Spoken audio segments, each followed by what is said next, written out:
All right, well, let me just start off by welcoming everyone to the very first JFS Digital Webcast. My name is Heather Fry, and I'm joined by my co-host, John Sweeney. For the next few minutes, John and I will introduce to you a new endeavor that JFS has undertaken in the past few months, which we believe will open avenues of connection for those engaged in and with futures work. So after this brief introduction, though, we will go and move more directly into the focus of this first webcast, which is to think deeply about the different ways intuition is used in futures work. And to do this, we've asked Oliver Markley to join us to discuss his September JFS article titled "Learning to Use Intuition in Future Studies," a bibliographic essay on personal sources, processes, and concerns. And before we ask Oliver to join us, we'd like to stop for a moment and explain a little bit about the journey that JFS is taking. So over the coming months, you'll see us expand our digital presence. We're going to look at posting a number of innovative projects. And these digital exhibits are meant to provoke, disrupt, and inspire ideas, primarily about design futures, but also then to look at larger questions in the field of foresight and future studies. And so we're calling this expansion JFS Digital. And this is not going to form part of the regular paper journal content, but we'd like this to be an additional layer to the website and through social media. And the aim of JFS Digital is to capture the attention of and engage with futures folks where they are. So we'd like to reach out to people and ultimately have different kinds of conversations across the interwebs. This project will strategize ways to enhance the digital presence of JFS and deliver content in new and innovative ways. And being that this is the live launch of JFS Digital, we thought it would be a nice opportunity to dive a bit deeper into the September 2015 edition of JFS, which featured a special symposium on intuition as it relates to futures work. Our guest today is one of the individuals responsible for bringing this special symposium to life. So please welcome Oliver Markley. I'm very glad to be here, Heather and John. I feel very honored and humble. And we'll see how it goes. I'm really delighted to see intuition getting the play that it deserves. We're glad you're here. Fantastic. It's precisely that adventurous spirit that I think we were drawn to, and having you sort of kick things off, Oliver. For those of you who are not familiar with Oliver and his work, he's Professor Emeritus of Human Sciences at the University of Houston Clear Lake campus, where he was heavily involved with and even chaired the Futures Program for graduate students. Dr. Markley is a member of the World Future Society, the APF, the World Future Studies Federation. He's a senior fellow at the Institute for Alternative Futures and a visiting fellow in the Center of Excellence for National Security for Singapore. And it was actually in Singapore where Oliver and I first met. I think we were eating barbecue stingray and cold beer on a rather steamy May evening. And what we'd like to do for this is to ultimately have, as Heather mentioned, Oliver to talk about his work and to see this digital podcast, this digital webcast, and Oliver's place in it is really being a crucial part of creating and editing then this symposium and having it be an extension of that. Absolutely, John. So Oliver, without further ado, let's just dive in to your work. So could you take a moment and share with us a little bit about how you first got involved with the creation of the JFS Symposium? Well, yes, I was a visiting fellow at the Center of Excellence for National Security through that teaching gig, teaching strategic foresight and risk assessment and I heard it invited him to lunch, and over lunch we were talking about our lives, and I proposed at one point that we talk about our proudest prouds and sorriest sorries as futurists, and it turns out that they connected, both of them, that intuition, that we were both really proud that we had been able to use intuition successfully in spite of its lack of credibility in the field at large, as well as the society at large. And sorry that in spite of that, that it really hasn't caught on. So as we were conjecturing about what might be done to improve the reach of intuition and futures work, he suggested a symposium. And I inquired as to what that was, and it became clear that it would not happen unless I volunteered to edit it, which I very reluctantly did, and I'm glad I did. It has been at times difficult, but very worthwhile, and I'm very glad of what we achieved. And thank you, Sohail, for the suggestion. So that's the origin of that. And so we basically put out a call and had a number of people submit proposals, and we went over the proposals and ended up with 7 very successful essays, I think. I wrote a introduction to it that includes a brief review of the literature of executive intuition I'd like to talk a little bit about at some point when you are ready. And yeah, I like that. Sure. Could you maybe talk a little bit to what kind of characteristics you were looking to highlight about intuition, or the kind of process that you're looking for in this particular kind of symposium? Sure. Well, when Sohail and I talked about it, the one thing that we immediately agreed upon, that this would be a juicy, personal, autobiographical statement of what various people do to use intuition in the future's work, that would be much more readable than a stuffy ivory tower kind of a treatment. So we made that an explicit part of the call for proposals, and indeed in several cases really had to encourage a shift away from ivory tower writing to more personal writing, and I think we succeeded in that. So that was the main piece. The other piece was that I made very clear, I don't think the others did quite so much, is to really address the issue of credibility, lack of credibility in the field, and then to talk about what can be done to increase credibility like that. And I think that's a major issue. You mentioned briefly this your reluctance at taking this on, and obviously this is a labor of love, and this is a big part of your work.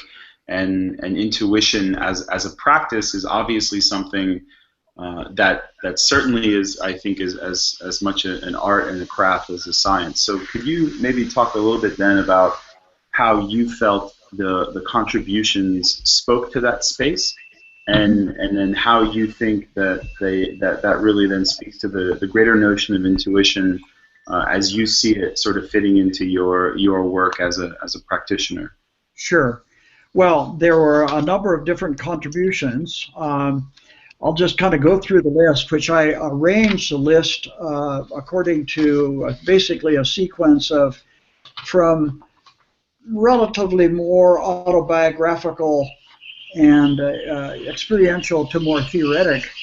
Jose Ramos led off by having a very delightful ethnographic narrative about his life with being born by parents of activists, and how he got involved in intuition early on, how he benefited from the Visionary Futures course I taught at the University of Houston, and then how he has used it, and particularly threading in intuition into rational analytic tools. Ruth Miller, whose title is Applying Intuitive Methods and Explorations of Preferred Futures. Ruth was my research assistant back at Stanford Research Institute, now SRI International, back in the early 70s, went on to get her doctorate in systems science, and then became a New Thought minister she was an activist and really kind of had a burnout and had to learn intuition-based spiritual healing tools. And so she's applied those kinds of things and has done a lot of work in preferred futures. So in addition to telling how she got into the whole field, she basically details how she does preferred futures work. Barbara Marx Hubbard, who many of you know as the founder of the Foundation of Conscious Evolution, has a piece, Intuition and Evolution, How I Find It Essential to Use Intuition in My Futures Work.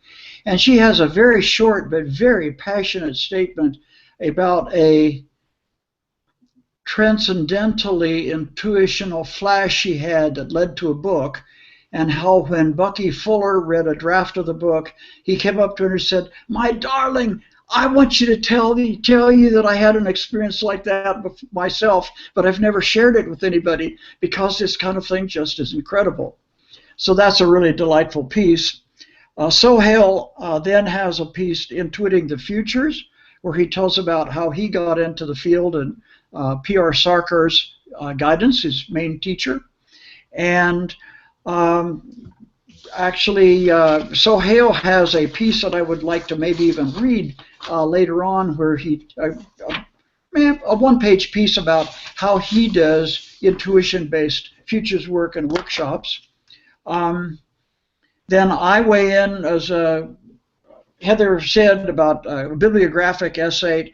I've actually published the autographical piece priorly in a Journal of Future Studies essay called Imaginal Visioning for Prophetic Foresight, that I recommend to people to get what my take on that is, and particularly a online preprint, an expanded preprint that they gave me permission to do. And if I may make an editorial comment at this point about JFS moving into new digital directions, I really like the idea of authors that feel really constrained by too tight word length limitations for a journal article to be able to have an expanded preprint that contains much of the same thing, but have it online. I have it on my personal website, but personal websites are much more fragile than an institutional website.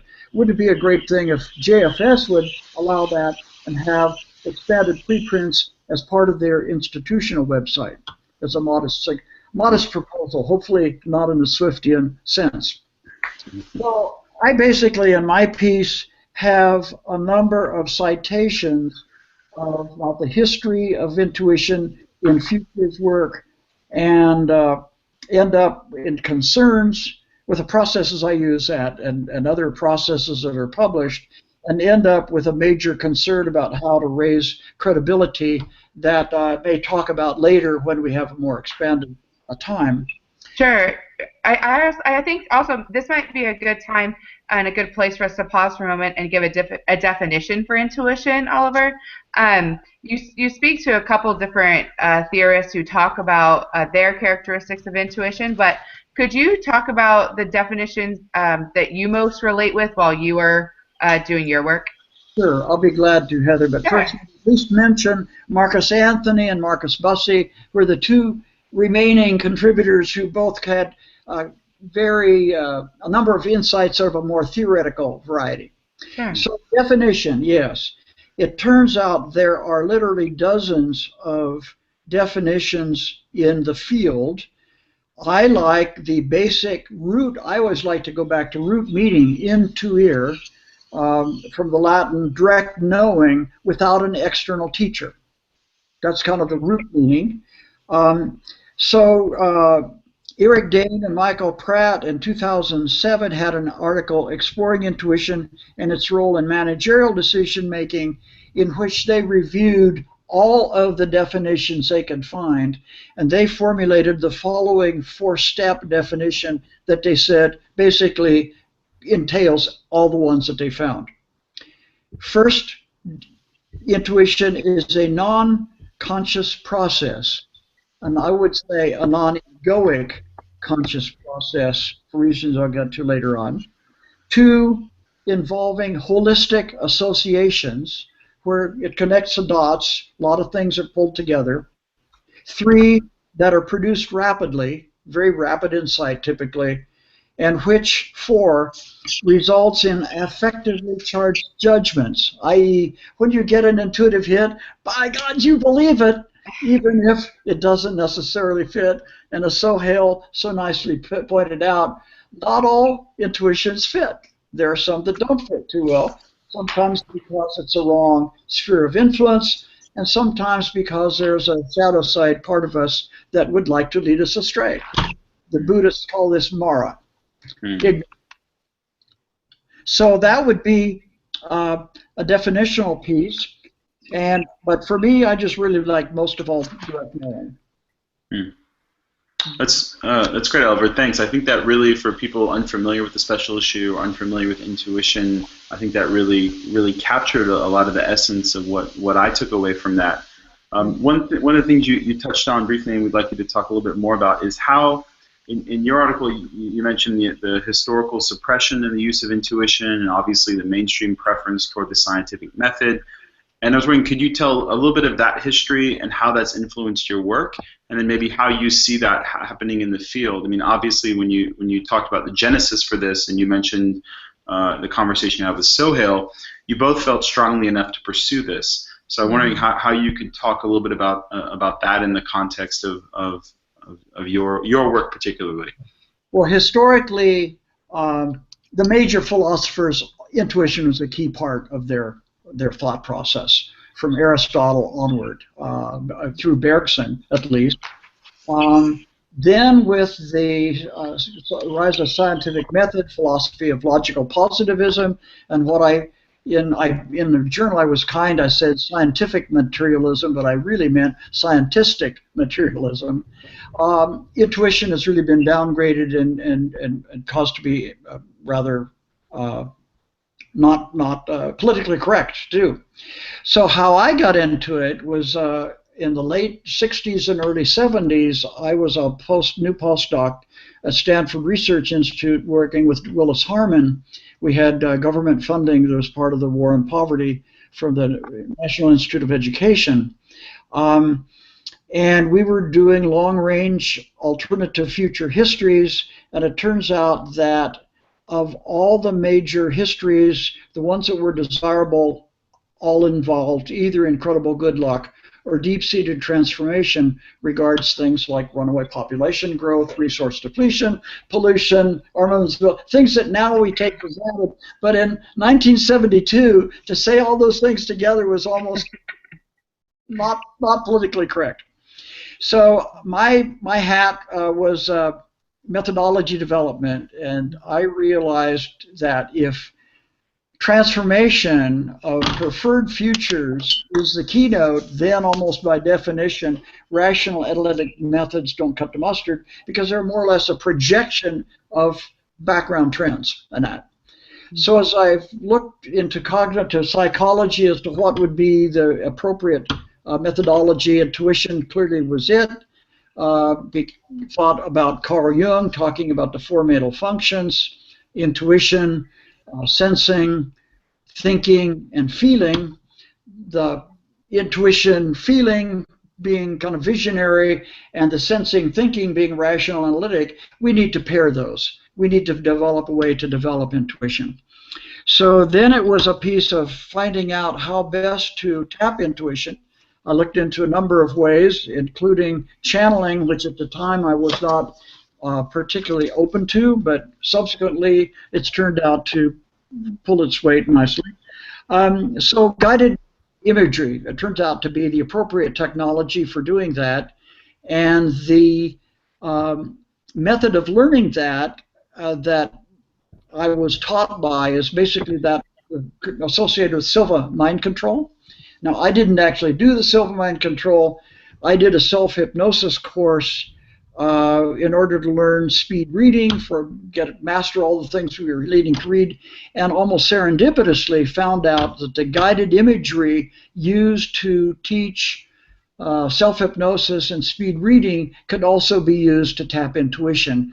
And so it was on from there. And basically, what I did then at SRI was I enrolled my colleagues into a kind of a beta test R&D lab that was informal. We met at somebody's house on Friday afternoons, and after lunch we'd sit around and have some light refreshments and talk about the problems, and whatever problem we were having, that anybody was having, using rational analytic mode tools that they weren't able to tap, then we'd choose that tool to explore.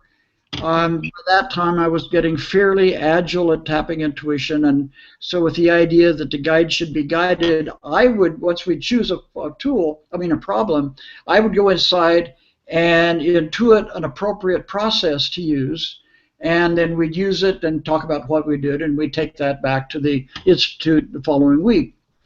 Now, we thought about, and just an example of one of the things we did, we had a large scenario project for the U.S. Department of Transportation, and we wanted to assess smog levels in Los Angeles maybe in the year 2020. This is back in 1974 or 72, 73. So I got the intuition to have us all climb into an imaginary 10-foot diameter eyeball, and that was our space-time ship, and together we'd fly over and point it down over Los Angeles space and come back, share what we saw, and then that would be input into the scenario. Well, come time for the final report in the methodology section, what would you think? Do you think we would be advised to write up these kind of tools? Our advice was not to. Yeah. And I think it was wise advice. In fact, I didn't until I once started teaching at UH Clear Lake and had a Visionary Futures course. It was only then did I start to write up these tools. It's interesting you use that word visioning because it's often thrown around in the context of futures work. Could you talk a little bit about the difference between steering and doing visioning and why it's important we think of them as separate actions? I'm glad you asked, Heather. A really good question. It turns out that the main thing about guided imagery for doing visioning or intuition-based exploration is that you need to get beyond the egoic judgmental capacity that is based on past history, expectations, values, all those kinds of things. So by deep relaxation, you can it releases, it inhibits that judgmental faction and disinhibits intuition. Now, when you're in that state, you're able to follow directions, but to try to make directions, it's a different state of consciousness, to choose what to do. So once you really become skillful, you can do it. But when you're first learning, it's really good to have a facilitator who suggests what to look at, or what direction, what question to ask, and then the receiver, the one who's being guided, just does it, and they let it come up. And in a similar way, it's really useful to talk about what the results were and not to try to write anything down, because that puts you back in the left-headed text rational thinking, so to speak. Sure. That's I like how you're bringing this back to the idea of practice, and obviously one of the things that Futures really over the last few decades has tried to find that space between the sort of research and praxis, and obviously it's very much a research-driven activity. But as those of us that are doing consulting work know, you have to find your way with building your own craft. And so I wanted then to weave that sort of sense into this question about credibility, because you mentioned early on this idea, your reluctance, or in the anecdote you just mentioned, how do you write this up in a report? And it's obviously a bit of a sticky and can be an uncomfortable topic in many professional and academic works. And actually, the intuition special issue received quite a bit of attention on the Association of Professional Futurists listserv, and lots of people were going back and forth and talking about it. And you write about this issue in your paper particularly. So why do you think it's important for practitioners of futures work to talk about credibility, and how could you see intuition let me rephrase that second question. How is it that you could see the credibility of intuition in futures work growing or adapting relative to its use by certain practitioners, or if there's demand for it, if you see people wanting to tap into this particular kind of approach? Sure. Well, I think there are two issues, John. One is credibility within the field, and the other is credibility within the customer base. Within the field, I think it's growing fairly rapidly just by virtue of the fact that people are talking about it. People are becoming aware that intuition is quite regularly used by top executives. In fact, there have been research, surveys that have shown that top executives who do intuition generally have a better bottom line than those who do not. And it's a question of how to talk about it in ways that are not so high woo-woo. And I must confess that I am a considerable sinner in that regard. My doctoral advisor, Donald T. Campbell, was the main champion of research design, experimental and quasi-experimental research designs. He wrote the book on it, and he loved what he called scientific tight examples. One of his was evaluation apprehension, little jargon terms that capture a whole lot in a little bit. And as a result of his influence, I've always been driven to find the words that capture the most in the least. So, for example, I've introduced the term imaginal visioning, because the term imaginal in the metaphysical literature gets at exactly some of the things I need to be focused at. Wrong. Much better to talk about practical intuition, which I did in this last piece, and then did the survey of the literature on executive intuition, primarily to show that, yes, it's credible to the audience that we want to sell our futures work to. So, and the other piece is by having the essays that are written in a juicy, friendly, user-friendly way that talk about how colleagues have developed intuition and intuitive applications in their own work, makes it easy for people to visualize what it is, how it can be done. They can taste it, imagine it, and it's easier for them to do it in whatever way they have. So that's for the field.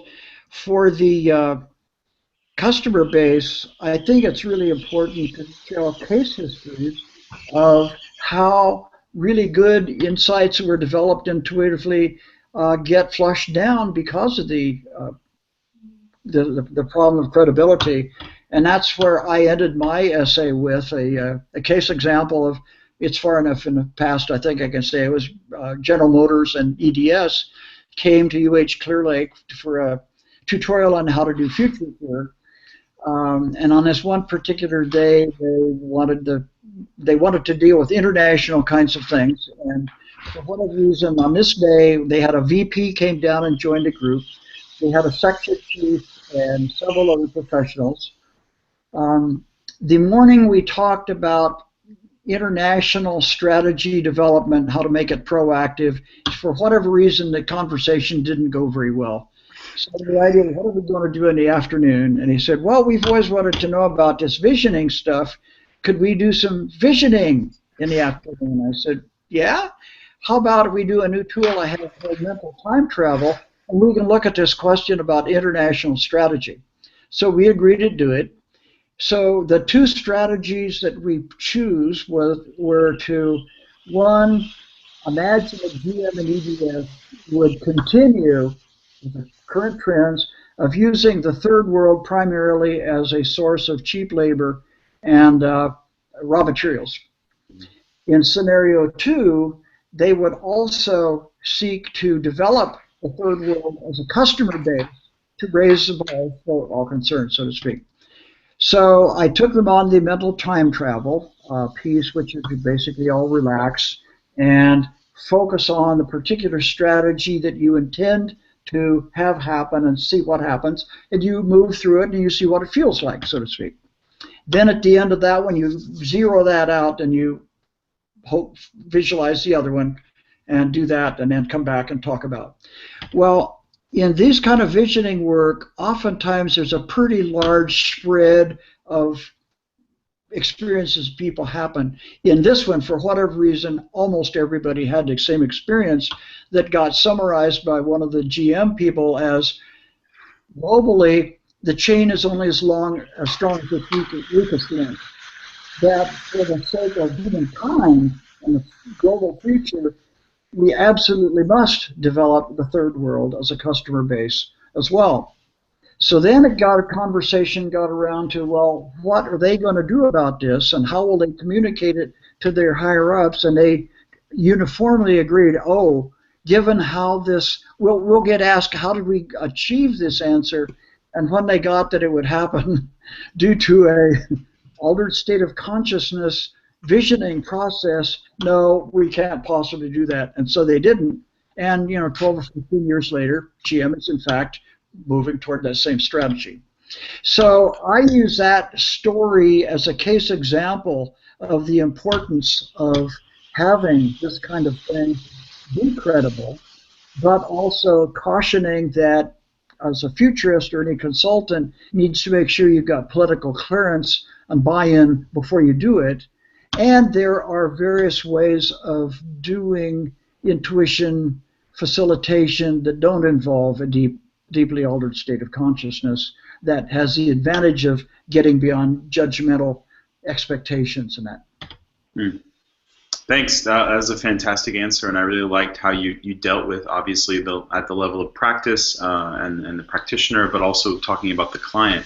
And obviously, since a significant part of Foresight and Futures work is trying to have those open and honest conversations to be able to get those blind spots, those assumptions, as you said, the sort of the imaginal aspects out there into the open, so you can talk about what's preferred and then hopefully try to gear towards that direction. And I think that obviously intuition is a critical part of that.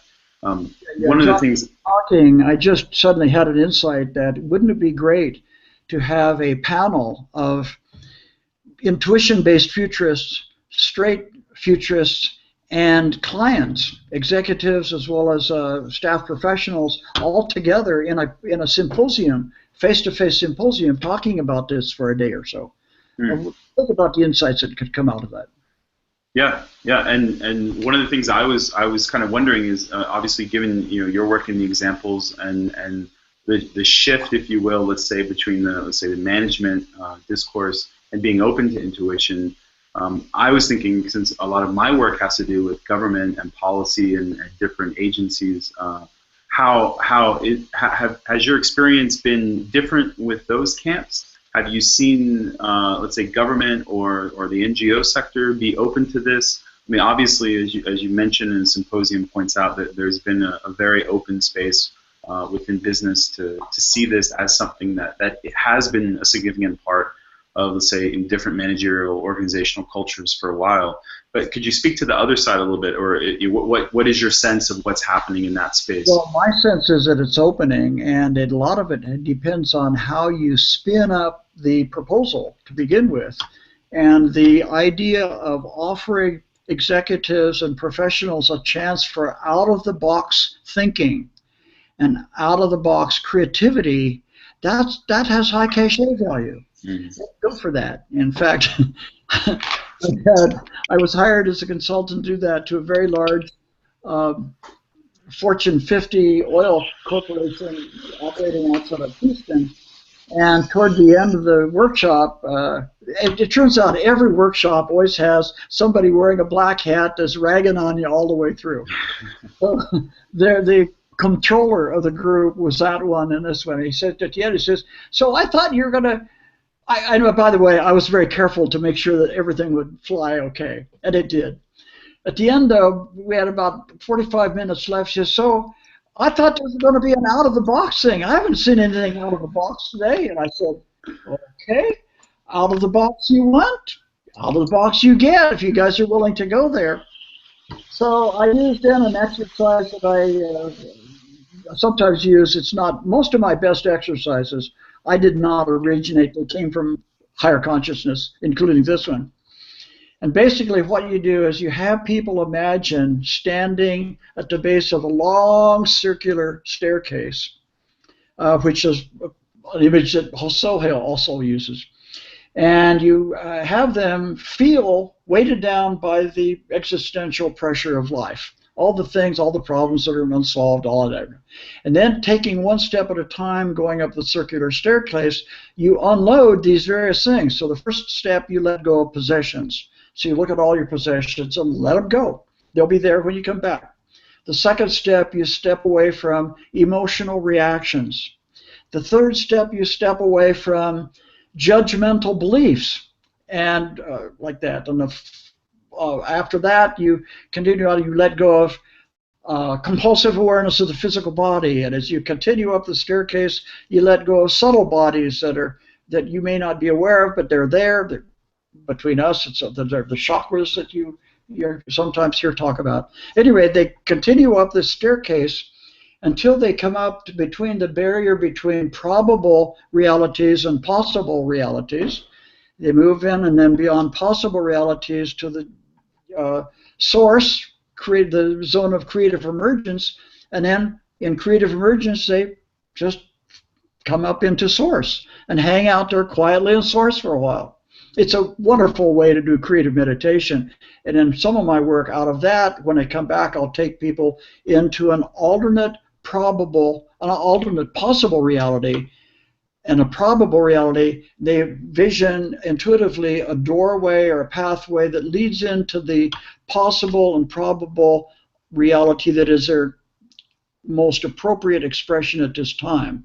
And they explore that, and then they come back, and maybe you can, as they come back down the staircase, they bring them back together, and it's a way to do intuition-based transformation.